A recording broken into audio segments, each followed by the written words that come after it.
네, 시청자 여러분 안녕하십니까. 오늘장 내일장 2부 시작합니다. 연말을 맞아 거래량이 감소를 한 가운데 장중 해프닝까지 더해지면서 지수가 장중에 또 낙폭을 크게 튀었었는데요. 회복이 쉽지는 않습니다. 하락 기조를 벗어나지는 못했고요. 오늘 코스피는 약보와 코스닥은 이보다 더 많이 빠지면서 490선 초반에서 장을 마친 것으로 보입니다. 자, 시장 상황 마감이 어떻게 진행이 됐는지 시황센터 연결해서 자세히 보고 가겠습니다. 네, 여기는 시황센터입니다. 뉴욕 증시와 유럽 증시가 크리스마스 연휴로 휴장한 가운데 국내 증시도 별 이벤트 없이 지나가는가 싶었는데요. 중국군의 북한 파병설, 김정은 사망설 등 북한 관련 루머와 또 증권사의 선물 주문 실수 가능성 등이 불거지면서 오전 한때 시장이 출렁이는 모습이었습니다. 이후 이 영향 때문인지 오후 들어서 투자 심리가 위축되는 모습이었는데요. 12월 27일 코스피 마감 지수부터 확인해 보겠습니다. 오늘 코스피 지수는 장중 한때 크게 출렁였는데요. 외국인과 기관의 매수세에 힘입어서 1800선은 회복하는 모습이었습니다. 오늘 코스피 마감 지수는요. 어제보다 0.7% 하락한 1842선에서 거래를 마쳤습니다. 자세한 일중 흐름 확인해 보도록 하겠습니다.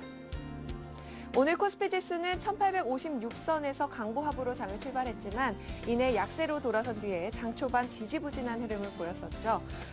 오전 10시를 넘어서면서 지수가 갑자기 하락으로 방향을 틀면서 2% 급락하며 1810선까지 빠지기도 했는데요. 이후 1840선까지 다시 회복하면서 낙폭을 줄이는 듯 싶다가 오후 들어서 또다시 아래쪽으로 방향을 트는 모습이었습니다.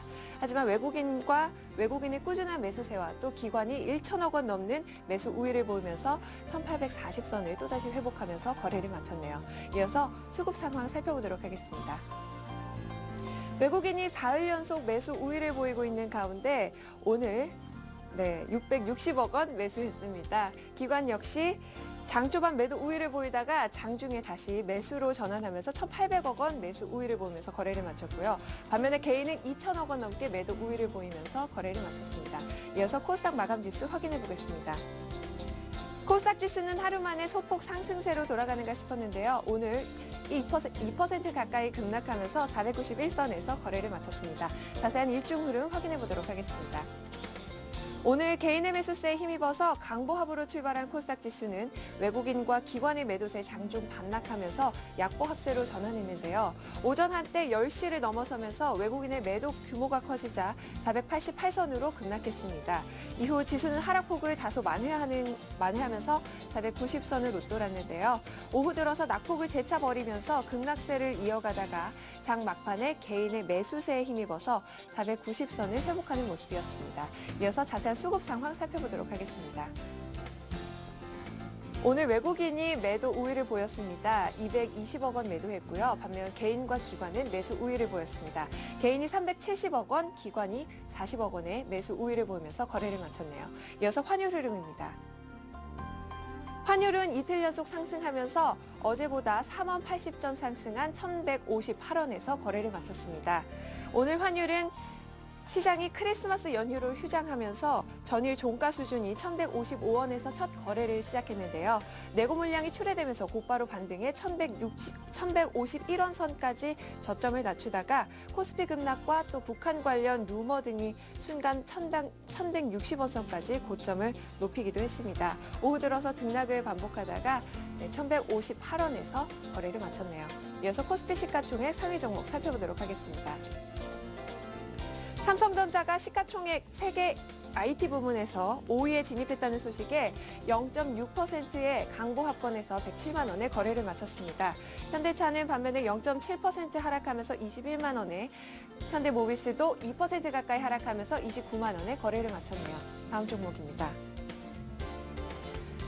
오늘 은행주가 상승세를 보였습니다. 신한지주가 0.4% 강보합권에서 41,000원에, KB금융도 0.4%의 강보합권에서 37,000원에 거래를 마쳤습니다. 현대중공업은 반면에 2% 하락했네요. 26만 3,000원에 거래를 마쳤습니다. SK이노베이션도 3% 가까이 하락했습니다. 14만 4,000원에 거래를 마쳤고요. SOE도 0.9% 약세를 보이면서 10만 6,000원에 거래를 마쳤습니다. 다음 종목입니다. 코스닥 시가총액 상위 종목 살펴보도록 하겠습니다. 셀트리온이 3% 넘는 하락세를 보이면서 34,000원에 거래를 마쳤습니다. 메디포스트 역시 7% 넘게 급락하면서 17만 원에 거래를 마쳤네요. 다음 종목입니다. 네오위즈 게임즈가 외국인과 기관의 매도세에 6% 넘게 하락하면서 44,000원에 거래를 마쳤습니다. 안철수 연구소 역시 10% 가까이 하락하면서 111만 원에 거래를 마쳤네요. 3S는 외국인 매수세에도 불구하고 8% 가까이 하락하면서 2만 1,000원에 거래를 마쳤습니다. 지금까지 시황센터에서 김희선이었습니다. 예, 먼저 여의도로 가서 장 마감 상황 정리를 해보겠습니다. 삼성증권 투자전략부 박승진 선임연구원 연결이 되어 있습니다. 안녕하세요. 네, 안녕하십니까? 예, 오늘 각종 설이 난무하면서 코스피가 장중에 좀 낙폭을 키웠다가 만회가 되는 듯 싶었는데 그래도 좀 회복이 불가능한 상태까지 왔습니다. 오늘 좀 무난한 장이 연출되지 않을까 싶었었는데요. 오늘 이슈들 있으면 함께 정리해 주십시오. 예, 오늘 코스피는 0.8%, 14포인트가량 하락해서 마감을 했습니다. 전일 미국 증시와 유럽 증시 모두 휴장한 영향으로 일단 보합권에서 시작을 했었는데요. 장중에 1813포인트까지 급락한 후에 결국 1842포인트에서 마감을 했습니다. 조용할 것 같았던 금일 증시는 말씀하셨던 것처럼 예상과는 달리 좀 장중 변동성이 좀 크게 나타나기도 했습니다. 10시 30분경에 개인의 대규모 선물 매도가 좀 쏟아지면서 주가가 큰 폭으로 하락을 했었고요. 5분 사이에 코스피는 50포인트 가까이 급락한 후 낙폭을 점차적으로 만회하는 흐름이 좀 나타났습니다. 이후 중국의 북한 파병설, 증권사 주문 실수 등 이게 확인되지 않는 루머들이 이제 확산되기도 하였었는데요. 일단 결국 명확한 이유 자체는 또 밝혀지지 않았고요. 결국은 거래 대금이 감소한 가운데 그 연말 마무리를 앞둔 그 투자자들의 관망 심리가 반영된 부분, 수급 상황이 이렇게 이제 균형을 잃었다는 점에 좀 주목을 해야 될 것 같습니다. 평소대로라면 매수세와 매도세가 좀 어느 정도 균형을 이루면서 움직여야 할 텐데요. 오늘 같은 경우는 아무래도 수급이 얇다 보니까 이러한 흐름들이 좀 나타났다, 이렇게 볼 수 있겠습니다. 즉 그 매수세가 얇아가지고 얇기 때문에 또 매도 강도에 비해서 주가 급락폭이 컸던 부분이 되겠고요. 이렇게 수급이 약하다 보니 주가가 일시적인 영향을 또에서 이제 벗어나 낙폭을 만회하는 데에도 힘이 모자랐던 모습을 보였다, 이렇게 정리를 해볼 수 있겠습니다.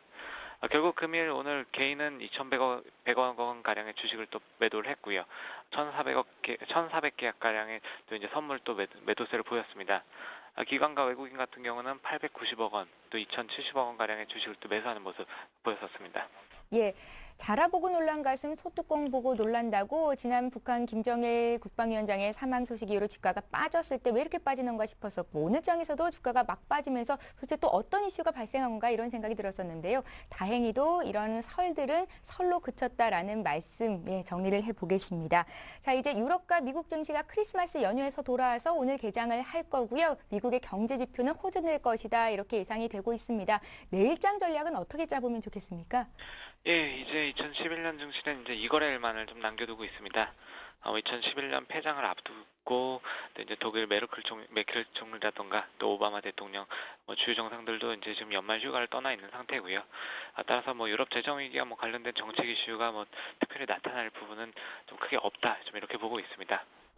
미국 그 경제 지표 같은 경우도 호조세 이어가면서 또 일부 지금 현재 흐름에서 좀 벗어날 가능성은 좀 적다고 보고 있고요.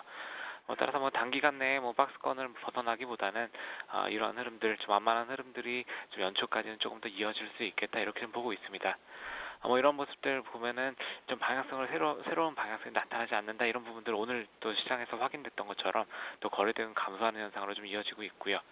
전반적인 눈치 보기가 좀 지속된다, 이렇게 볼 수 있겠습니다. 이러한 흐름에서는 또 역시 장중에 이제 주요 수급 주체들의 움직임에 대해서 주의가 필요할 것 같은데요. 오늘 장중에도 나타났던 부분이지만은 거래대금이 감소하면서 순간적으로 수급 공백이 생기고 주가가 한 주체의 매매 방향에 좀 크게 끌려가는 그런 부분에 대해서 좀 지속적으로 주의가 필요하겠습니다. 또 모레는 올해 마지막으로 또 11월 경기산행 지수와 산업활동 동향 같은 경우도 좀 발표될 예정인데요. 일단 어느 정도 완만한 하락세가 좀 이어질 수 있겠지만은 최근 흐름에서 크게 벗어나건 부분이 아닌 만큼 또 증시 영향력이 크지 않을 것으로 좀 보고 있습니다. 또 일단 유럽 같은 경우 정책 이슈는 없지만 또 내일과 모레 또 이탈리아의 국채 발행이 또 이제 계획되고 예정되어 있는데요. 이 부분을 통해서는 유럽 위기가 좀 어느 정도 안정을 찾아가는 흐름을 좀 볼 수 있지 않을까 좀 이렇게 기대를 하고 있습니다. 뭐 지난주 22가 유럽은행권에 대한 그 3년 만기 장기 대출을 또 개시를 한 시점이고요. 이런 부분들 그 반영될 경우 발행 금리가 하락하고 입찰 수요는 증가하는 부분, 이런 부분이 나타나는지에 대해서 좀 관심이 필요하겠습니다. 또 추가로 내일은 또 배당락일입니다. 뭐 단기적으로는 그 연말 배당락에 따른 하락 효과가 뭐 잠시 나타날 수도 있겠지만, 뭐 2000년 이후 데이터들을 살펴보면은 평균 하루에서 이틀 사이에 주가가 거의 모두 회복되었다는 점을 또 염두에 둬야 될 것 같고요. 올해에도 좀 빠른 속도로 좀 회복이 나타나지 않을까, 좀 이런 흐름이 좀 계속되지 않을까 예상하고 있습니다. 따라서 배당락 효과를 경계하는 뭐 전략보다는 아무래도 그냥 박스권 흐름이 이어지는 부분, 이런 부분들을 고려해서 시장 대응에 좀 나서면 될 것 같고요.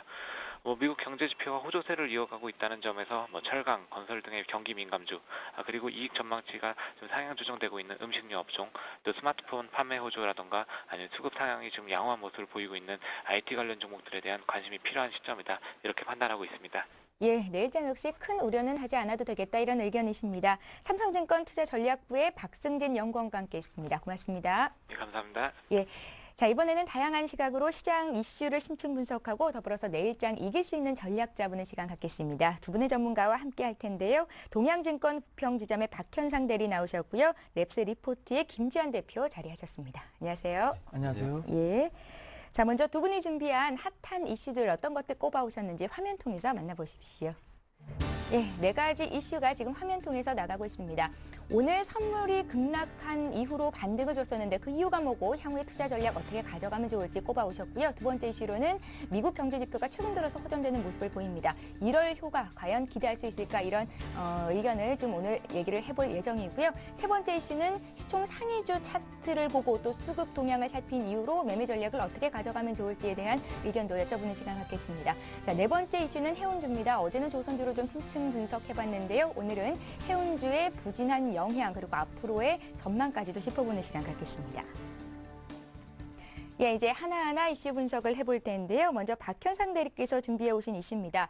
오늘 선물이 급락한 이후로 반등을 줬었는데 그 이유가 뭔지에 대해서 좀 추려오셨다고요. 예. 일단 핫한 이슈를 추려오라 그러셔가지고 예. 나름 좀 생각을 해봤었는데요.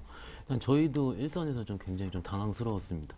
10시 반까지 장은 뭐 그저 그럭저럭 어제 장을 미리 뺀 거 치고는 그래도 반등이 어느 정도 있었구나라는 생각을 했었고 예. 갑자기 10시 반부터 뭐 지금 앵커님께서 방송하시다 깜짝 놀라셨다고 말씀하셨는데 왜 이렇게 주가가 예. 빠지는 거야 이랬다니까요. 뭐 아까 네. 저 잠깐 뭐 시황에선 얘기를 하셨던 것 같아요. 자세히 말씀을 드리자면은 첫 번째로는 저희 장중 찌라시가 좀 왔었습니다. 예. 증권사에서 주문 실수가 좀 들어왔다는 내용인데 일반적으로 최근에 수급 주체가 불안한 상황 속에서는 프로그램 매매가 가장 큰 수급 주체로 나타날 수가 있는데 일단 일반적으로 프로그램 수급 자체는 현물 매도 선물 매도, 현물 매수 전략을 취하면서 해지를 하는 전략이 가장 유효하다고 생각이 들고 있고요. 그렇지만 좀 어떤 트레이드의 실수로 인해서 선물 매도, 현물 매도 그 양쪽으로 같이 매도를 쳤기 때문에 일단 선물이 좀 급락을 했다는 내용. 그리고 두 번째 내용 같은 경우는 홍콩에서 김정은 사망설이 돌았다고 합니다. 예. 뭐 열차에서 피살됐다는 내용도 있었고요. 그렇기 때문에 개인 선물이 1,500계약 정도 한 번에 좀 매도가 나왔었고요. 뭐 세 번째 내용으로는 중국에서 김정은 체제가 만약에 안 좋았을 것 같은 경우에는 북에다가 파병을 할 수 있는 파병설 같은 세 가지 이슈로 좀 말씀을 드릴 수가 있을 것 같습니다.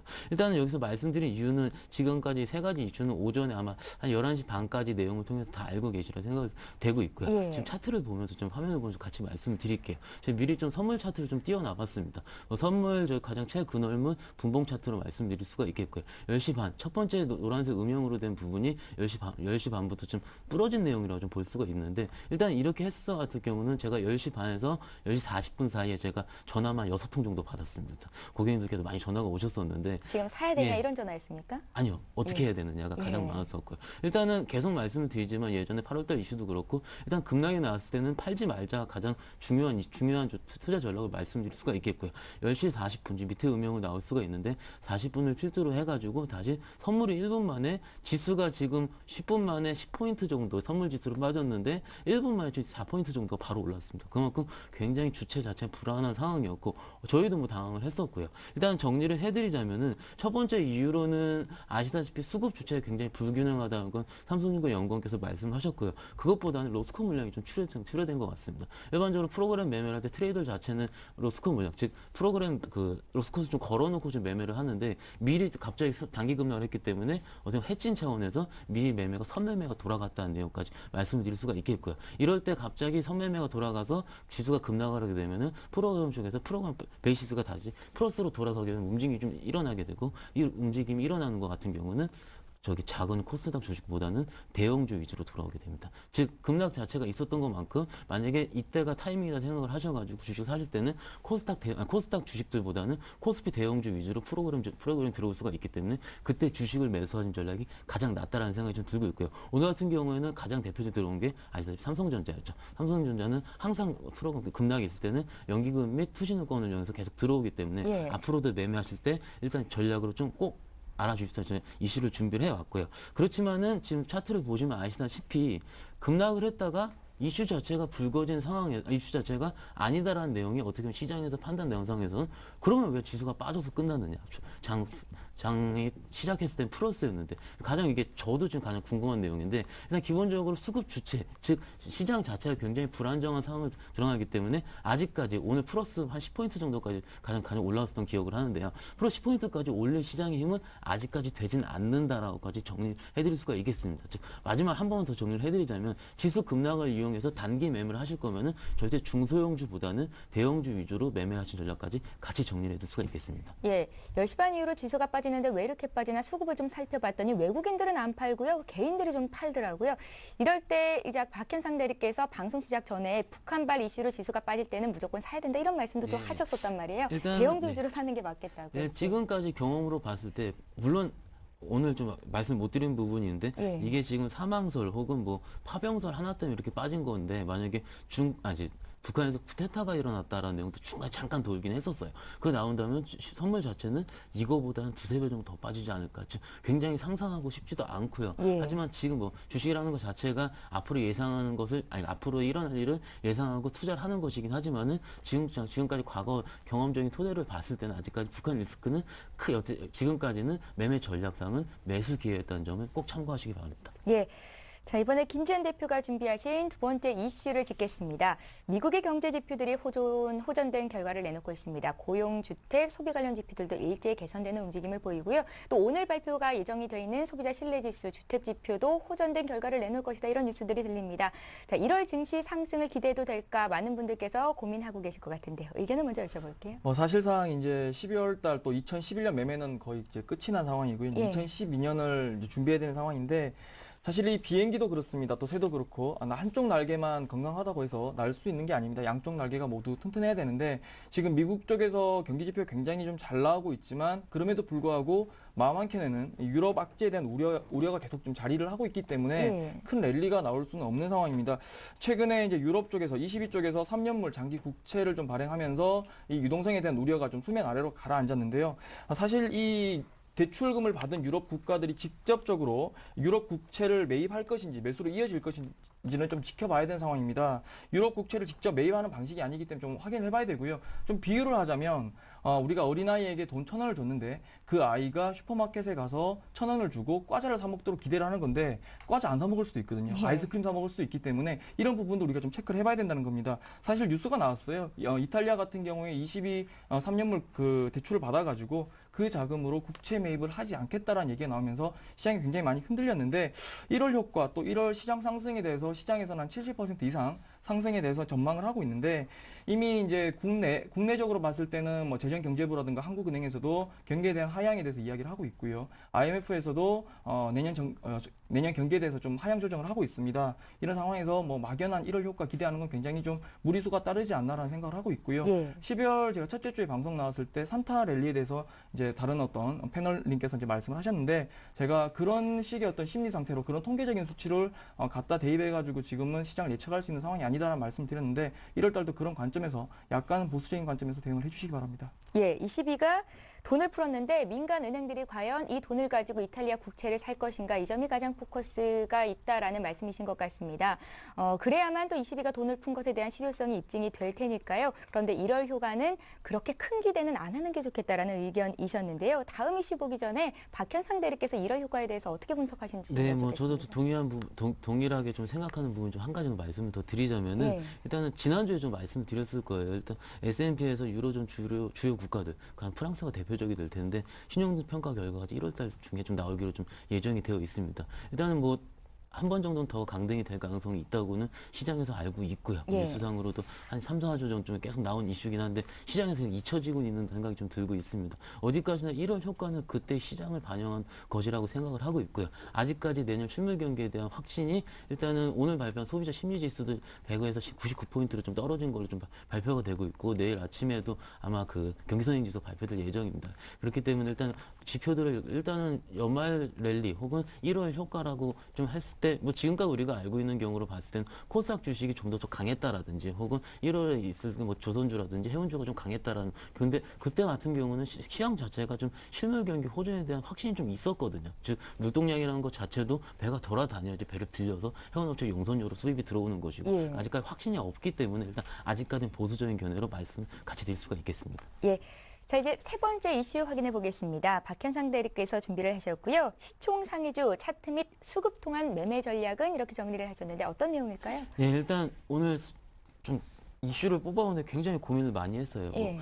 어제 같은 경우에 배당에 관한 이슈도 많이 아마 다루셨을 거라 생각이 좀 들고 있고 배당에 대한 오늘 저 증거사 레포트를 제가 좀 다 봤는데 일단 신규 레포트를 살펴봤을 때 배당 관련 이슈가 한 6개 정도가 들어가 있었고요.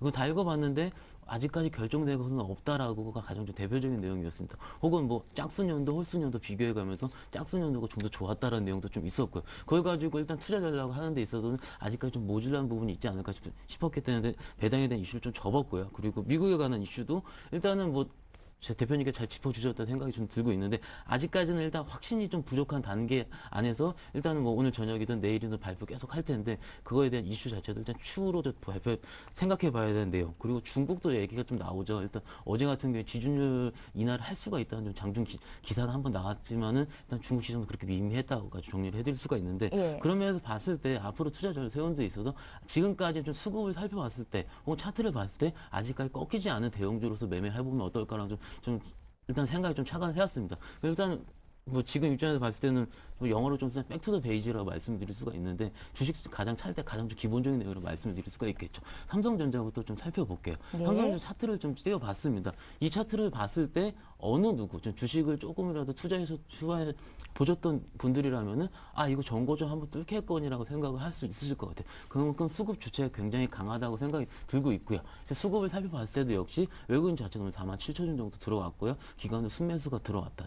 오늘 시장은 한 14포인트 정도 빠져 끝났지만은 삼성전자에 대한 외국인이 기관의 러브콜, 특히 오른쪽에 보시면은 연기금의 러브콜 역시 계속 지속되고 있다. 즉 시장이 빠질 때는 그러면은 아직까지는 지금 상황에서는 삼성전자가 답이 될 수가 있다라고 말씀을 드릴 수가 있겠습니다. 그 다음 종목으로 봤을 때는 아시다시피 현대차입니다. 현대차는 뭐 올해 초에 이제 현대 시총이 넘어가면서 포스코에서 현대차 시총 2위가 바뀌었는데 현대차 차트 보면은 뭔가 좀 모멘텀을 기다리고 있는 차트라고 좀 볼 수가 있을 것 같아요. 오늘 기술적인 분석을 말씀드리기 있어서 차트 모양을 봤을 때 일단은 쌍바닥을 찍고 올라가긴 하지만은 단기 이평선이 위에서 지금 모여 있다. 그렇기 때문에 이것을 뚫을 거면은 단기적으로 봤을 때 특정한 좀 모멘텀이 나와야지 차트가 위로 솟을 것 있다라고 생각이 좀 들고 있고 수면 상세 즉 수급 현황을 보시더라도 일단 오늘만 조금 들었을 뿐이 최근에 기관 수급이라든지 외국인 수급 좀 어그러져 있는 상황이라고 같이 말씀을 드릴 수가 있겠습니다. 반면에 그나마 좀 양호한 점은 연기금 수급은 꾸준하게 그래도 현대차까지는 들어오고 있다. 그 다음 종목 같이 말씀을 드리자면요.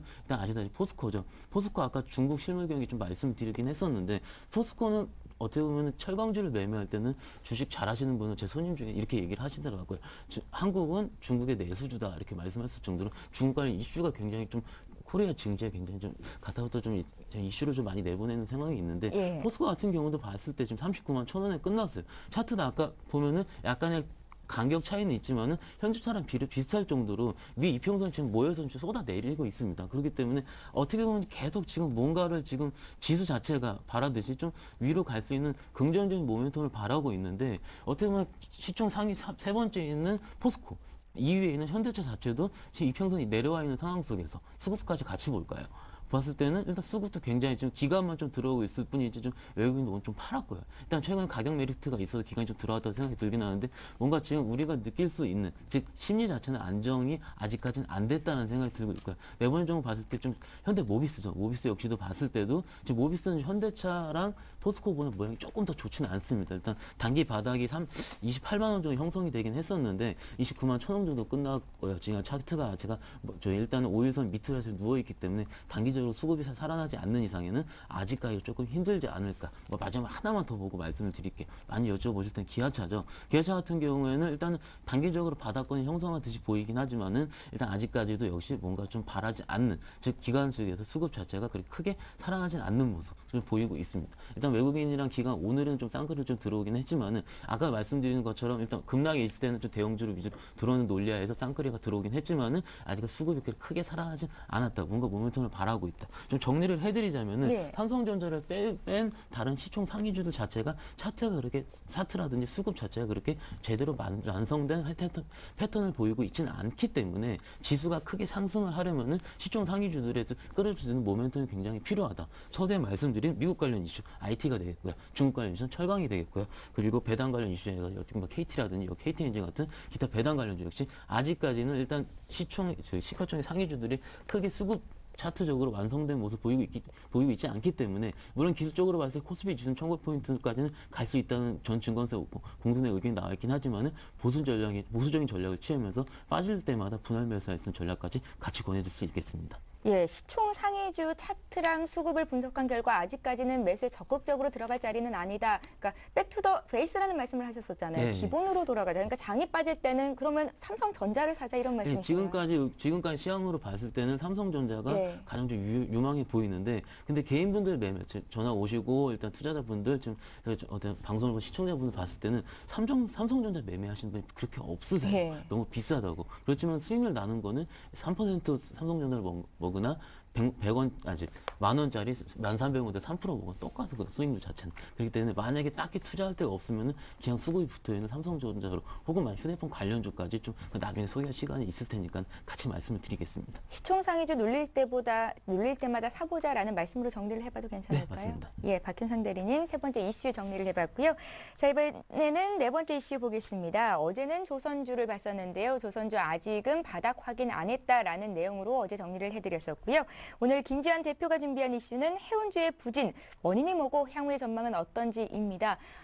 내년도 경기는 좋지 않을 거라는 얘기가 벌써 뭐 다들 알고 계실 거고요. 해운주가 그럼 내년에도 안 좋을까요? 어떻게 보십니까? 사실 뭐 이슈 선정하는 데서 굉장히 어려움이 많았습니다. 네. 연말이다 보니까 좀 이슈도 많이 없고요. 또 이벤트도 별로 없고 그러다 보니까 조선해운을 또 같이 하려 했는데 조선은 또 어제 다뤘다 그래가지고 또 부득이하게 해운주를 가지고 왔는데 예. 해운주만의 어떤 이야기가 아니라 또 대중국 관련주와 연계시켜서 이야기 드릴 부분이 있기 때문에 또 전체 우리나라 경제와 연계시켜서 이야기 드릴 부분이 있기 때문에 좀 잘 들어주시기 바랍니다. 일단은 해운업 관련해가지고 대표적으로 이제 우리가 많이 보는 인덱스 지표가 BDI 지표가 있습니다. 연초에 1693이었는데 지금 이제 어제 가격입니다. 1738이거든요. 그럼 이게 어떻게 되냐면 예전에 굉장히 잘 나갔을 때 해운업황이 굉장히 좋았을 때 최고점이 11,700이었고 또 용선료가 굉장히 좀 괜찮았을 때 운임 가격을 보게 되면 BDI 8,000에서 9,000 정도에서 다 계약이 이루어졌습니다. 예. 그렇다 보면 지금 굉장히 낮은 수준이고 손익분기점을 제가 한번 살펴봤는데 3,500이 돼야 됩니다. 그 전까지는 해운업황이 살아나기 굉장히 어려운 상황이고 지금 이게 왜 계속 문제가 되고 있냐면 계속적으로 이 선박 해체 작업을 계속 해왔습니다. 너무나 많은 선박들이 항구에 정박해 있다 보니까 그 운영비를 감당할 수가 없는 상황이다 보니까 그냥 선박 해체를 해가지고 고철 비용을 받아서 운영비에 충당을 하면서 계속 구조조정을 해왔는데 그럼에도 불구하고 유럽 경기가 지금 악화되면서 굉장히 타격을 많이 받고 있고 아직까지 운임 가격이 올라가지 않고 있습니다. 최근에 아마 뉴스 보셨을 거예요. 국내에서 처음으로 무역 1조 달러를 돌파했다는 얘기.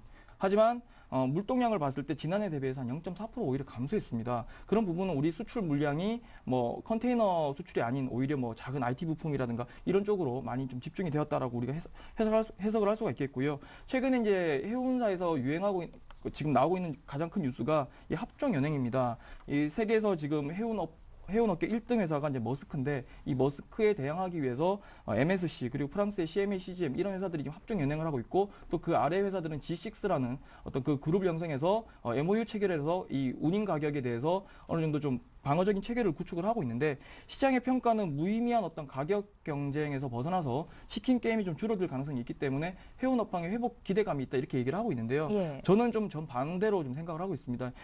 물론 그런 부분들이 분명히 진행이 되겠지만 이 한진해운이나 우리나라 어떤 한진해운을 비롯한 그 해운 업체들 같은 경우에 이 글로벌 해운 업계에서 순위가 10위권 밖에 있습니다. 그렇기 때문에 오히려 국내 해운 업체에게는 이런 합종 연행이 좀 불리하지 않을까라는 생각을 하고 있고요. 또 매출액의 한 20%를 차지하는 벙커 CU 가격 역시 최근에 고공행진을 하면서 조금 불리한 입장에 있습니다. 또 벌크선 업황도 이야기를 안 할 수가 없는데요. 벌크선 업황으로 봤을 때 전 세계 물동량의 한 70% 정도가 중국 쪽으로 유입이 됩니다. 근데 최근에 중국 지수 보시면 아시겠지만 상해가 2200 아래로 와 있습니다. 그만큼 제조업 경기가 안 좋은 상황이고 중국의 공장 가동률도 그렇게 좋은 상황이 아닙니다. 그런 입장에서 봤을 때 원자재 수요가 그렇게 많지가 않습니다. 표면적으로만 봤을 때요. 기본적으로 BDI 지수가 올라가면 중국 쪽에서 경기에 대한 어떤 그 경기에 대한 어떤 긍정적인 부분이 나타나기 때문에 원자재 수요가 많다는 것이거든요. 그 위에 중국 지수가 올라가게 되고 중국 지수가 올라가면서 국내에 있는 대중국 관련주들이 올라가는데 아직까지 이런 흐름들이 만들어지지 않았기 때문에 대중국 관련주 매매하시는 분들도 좀 기다리셔야 될 것 같고요. 최근에 시장에서 타 방송 보니까 계속 이제 해운주에 대해서 계속 이야기를 하는데 제가 봤을 때는 아직까지는 타이밍이 아니다라는 말씀을 좀 드리고 싶습니다. 예, 모두가 모여서 해운 업황을 살리기 위해서 노력을 하고 있는데 국내 해운 업체에는 부정적인 소식이다라는 말씀이시고요. 아직까지 바닥을 확인한 건 아니다. 이렇게 정리해 볼까요? 네, 맞습니다. 예, 이렇게 해서 4가지 이슈들 정리를 해봤습니다. 자, 이제 내일 전략 어떻게 짜면 좋을지 전망하고요. 공략주 듣는 시간 갖겠습니다.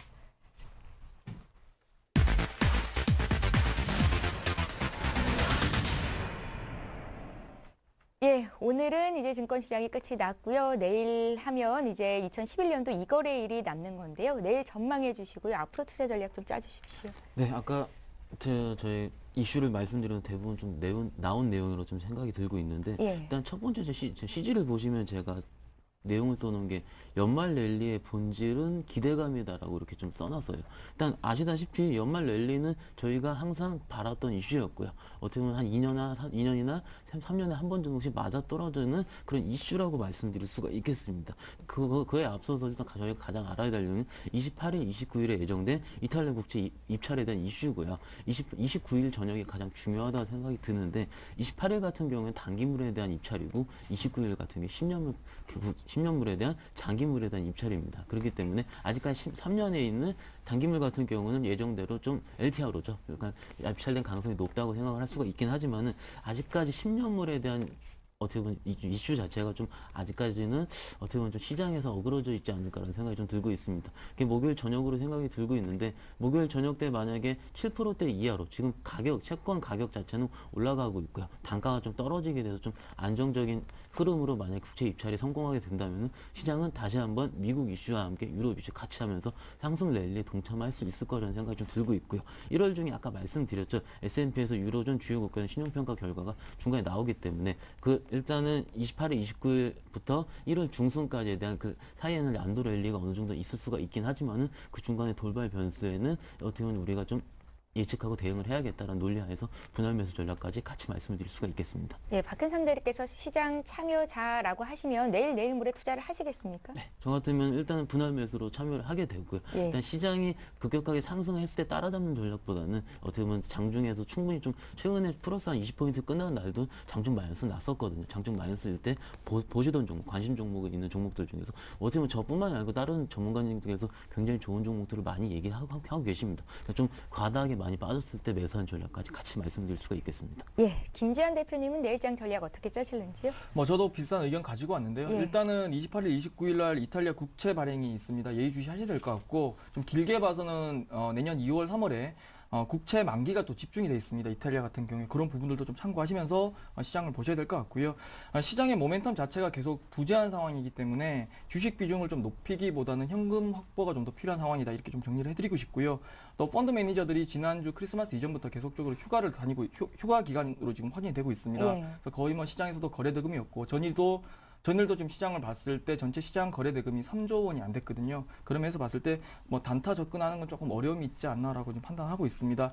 또 프로그램 관련해 가지고 지금 화면 하나 준비했는데요. 한번 보시게 되면 계속적으로 지금 프로그램 매수가 시장에서 유입이 되고 있습니다. 빨간 막대 그래프가 프로그램 매수 유입으로 지금 확인이 되고 있는데 이 배당락 이후에는 좀 물량이 좀 빠져나갈 수 있는 그런 부분들도 좀 염두에 두시면서 접근하시면 좋을 것 같습니다.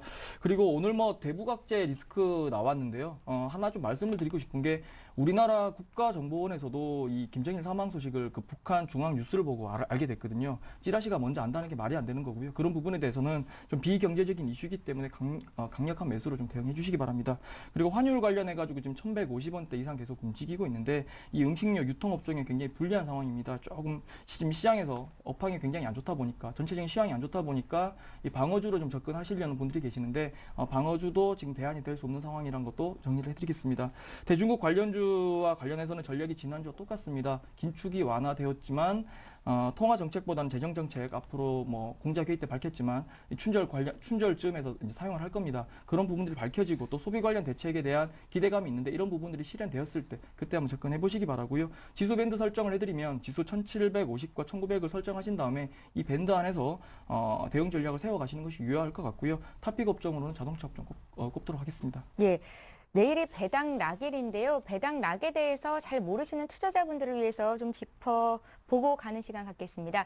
배당 낙일이 되면 박현상 대리님, 주가가 좀 빠지잖아요. 내가 가진 종목의 주가가 좀 빠질 수도 있고요. 일반 투자자들이 보기에는 주가가 좀 싸진 것 아니냐, 지금 사봐도 좋을까라고 예. 생각할 것 같은데요. 재밌는 의미에 대해서 좀 알려주세요. 재밌는 말씀을 좀 드리자면은 네. 작년 배당 낙일은 좀 괜찮았습니다. 왜냐하면 배당 낙일에 올랐었죠. 그래서 빠진다 생각했으면 불구하고 올랐기 때문에 괜찮은데 재작년 배당 낙일에 제가 좀 실전에서 일선에서 매매를 하고 있을 때 예. 어떤 분이 전화가 오셔서 내 자산이 줄었다고 주가가 빠지지 않았는데 지금 배당 낙일 자체에 보면은 주가 자체가 배당 기산일 기점으로 해가지고 배당 부분만큼 주가가 빠진다고 보시면 될 것 같습니다. 자산에서는 전혀 부담이 없고요. 일반적으로 12월 결산법인 같은 경우에는 3월까지 즉 3월 전에 주주총회를 열어서 이익 배당을 통해서 그거를 이 현금 배당이든 주식 배당이든 그것을 그 투자자분들에게 계좌에 넣어주게 되어 있고요. 그 같은 경우에 바로 들어오지 않더라도 걱정하지 마시고요. 일단은 만약 5% 정해진 배당 5%가 정해진 종목 같은 경우는 5%는 3월 전에 받는다고 생각하시면 되기 때문에 일단 배당락을 통해서 주가가 빠져서 내 자산이 줄었다 이런 판단보다는 일단 그 중간에 받을 수가 있기 때문에 일단은 향후 주가 모멘텀을 살펴보시면서 이것이 배당 이후에도 내 1월달 혹은 상반기 때 내 주식이 모멘텀이 유효한 것까지 같이 판단하시는 게 좋을 것 같습니다. 예, 배당 낙으로 주가가 떨어지기는 해도 시가총액에는 변화가 없으니까 기업에 대한 가치에도 변화가 없는 거고요. 네, 맞습니다. 예, 잘 알겠습니다. 자, 이번에는 두 분의 포트폴리오에 오늘은 어떤 종목을 담을지 관심 종목을 들을 차례인데요. 먼저 박현상 대리부터 오늘 어떤 종목 보시는지 듣겠습니다. 일단 종목을 선택하는데 증권사 트레이더들 입장에서 봤을 때는 요즘 뭐 사냐 굉장히 고민이 좀 많고요. 예. 우리 입장에서 시가총액 대형주 위주로 샀을 때도 삼성전자 빼놓고는 아까 말씀드린 것처럼 크게 차트가 우상향 된 게 없고 수급이 붙는 게 없습니다. 그 입장에서 그래도 돈을 벌어야 하고 우리 입장에 투자를 좀 해야 되기 때문에 좀 많은 고민을 좀 가져왔고요. 일단 대우 인터내셔널이라는 종목을 가지고 왔습니다. 대우 인터내셔널 뭐 아시다시피 자원개발사입니다. 뭐 지금 가스 관련해가지고 굉장히 좀 얘기가 많아 있었고요. 일단 차트를 보시면은 올해 7월달 같은 경우는 4만 원까지 굉장히 고공행진을 하다가 일단은 7월달까지 이슈를 살펴보시면은 미얀마 가스전, 즉 광고에 대해서 기대감이 있었다라는 게 그때 시황에 대해서 시황을 말씀드릴 수가 있겠고요. 지금 입장에서는 4만 3천 원대 고가 대비해서 어떻게 한 40% 이상의 주가가 이미 빠져 있습니다. 일단 가격 메리트는 발생했다고 생각이 좀 들고 있고요. 말씀을 드린 이유는 일단 시장에 대한 틈새 전략으로 말씀을 드릴 수가 있겠고 대우인터 같은 경우는 일단 시장이 빠질 때 같이 빠지긴 했지만은 만약 시장 횡보 상태에 있을 때는 시장에서도 역시 올라가 있는 종목을 찾겠다. 오늘 좀 저 레포트를 보면 좀 살펴봤는데 순이익 전망치가 올해 4분기부터 내년 1분기 즉 어닝 서프라이즈 수준으로 좀 전망이 되고 있습니다. 애널리스트들 탐방치로 좀 그 정도로 나오고 있고요. 2,100억 정도 예상되는 영업이익이 2,900억 정도 예상이 되고 있습니다. 아시다시피 대우인턴 EMP 광고라 그래가지고 페루 오만, 베트남 같은 경우가 이렇게 세 군데 가수전이 있는데 올해 영업이익이 350억 정도 예상이 되지만은 2, 3년 향후 주가를 봤을 때는 일단 아시다시피 한 700억에서 1,100억 정도로 예상을 말씀을 드릴 수가 있겠고요. 매수가 같이 말씀을 드릴게요. 일단 오늘 종가라고 종가부터 28,000원대라고 같이 말씀드리긴 했는데 예. 오다가 좀 올라버렸습니다. 장이 좀 그나마 좀 괜찮다는 생각이 들고 있고 단기적으로 목표가는 3만 원으로 말씀을 드릴 수가 있겠고요. 저 손절가는 저점 부분이 26,000원대로 같이 말씀드릴 수가 있겠습니다. 예, 대우 인터내셔널 오늘 장중에 2%나 빠졌다가 다시 1% 반등하면서 장을 마쳤는데요. 28,000원 선 매수가를 주셨고요. 김재현 대표님은 오늘 어떤 종목 보십니까? 제가 조금 전에 전략에서 이제 말씀드렸듯이 탑픽 업종, 자동차 업종 가지고 나왔습니다. 예. 자동차 부품주인데요. 만도 가지고 나왔습니다. 예, 한미 FTA와 또 한유 FTA 최대 수혜주로 볼 수가 있겠고요. 올해 실적을 한번 보게 되면 매출액 같은 경우에 24.8%가 증가했고요. 영업이익은 25.3%가 증가를 했습니다. 향후 5년간 한 12.9% 정도 성장할 것으로 저희가 예상을 하고 있는데 이 회사의 특징적인 부분이 있습니다. 이 부분만 좀 이야기를 드리겠습니다. 예. 현대모비스 같은 경우 현대차 그룹에서 발생되는 매출 비중이 한 95% 정도 됩니다. 근데 이런 만도 같은 경우에 현재 지금 현대차 그룹에서 발생되는 매출 비중이 45%밖에 안 됩니다. 56%고요. 또 해외에서 발생되는 그 현대차 이외의 어떤 매출 비중이 45%입니다. 그렇기 때문에 굉장히 좀 그런 부분에서 좀 모멘텀이 있지 않나, 매출처가 굉장히 다변화되어 있다 이런 얘기를 좀 드리고 싶고요. 단점으로는 좀 PER이나 PBR 같은 투자 지표의 그런 부분들이 굉장히 좀 높은 상황인데 성장 가치로 좀 해석을 해주시면 굉장히 좋을 것 같습니다. 기술적으로 좀 설명을 좀 드려보도록 하겠습니다. 예. 만도 같은 경우에는 기술적으로 주가가 좀 올라와 있는데 계속적으로 이 매물 소화를 반복을 하면서 주가가 이렇게 올라왔기 때문에 크게 부담은 없는 상황이고요. 최근에 또 주가 흐름을 보게 되면 직전 고점 모두 다 돌파가 된 상황이고 돌파된 상황에서도 이 외인들의 어떤 지분율 확대라든가 또 기관들의 물량이 유입이 되면서 수급적으로도 굉장히 탄탄한 모습을 보여주고 있습니다. 좀 더 자세히 수급 한번 살펴보도록 하겠습니다.